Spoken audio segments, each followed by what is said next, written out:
ঐক্যবদ্ধ অসমৰ ধাৰণা লক্ষ্য লৈ আমি ধুবুৰীৰ পৰা আমি শদিয়ালৈকে এক যাত্ৰা আৰম্ভ কৰিব খুজিছোঁ, যি যাত্ৰাৰ নাম এক অসম যাত্ৰা। এক অসম যাত্ৰা সমগ্ৰ অসমৰ বিভিন্ন প্ৰান্তত মানুহৰ লগত, জনতাৰ লগত আমি কথা বতৰা পাতি সমাজৰ নেতৃস্থানীয় ব্যক্তি, বৰেণ্য ব্যক্তি, শিক্ষক, বুদ্ধিজীৱী, কৃষক, শ্ৰমিক সকলোৰে লগত তেওঁলোকৰ মনৰ কথা পাতিম।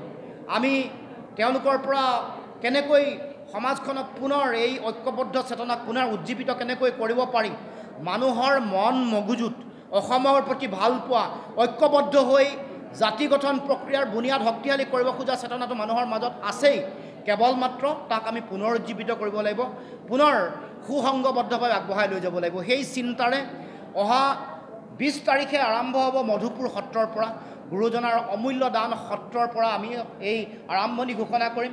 21 তাৰিখে ধুবুৰীৰ যিটো ঐতিহাসিক নেতাই ধুবুনী ঘাট, এই ঘাটত থকা চিলাৰায় প্ৰতিমূৰ্তিত শ্ৰদ্ধাঞ্জলি জনাই যাত্ৰা আৰম্ভ হ'ব। তাৰ পৰৱৰ্তী পৰ্যায়ত আমি টেগ বাহাদুৰৰ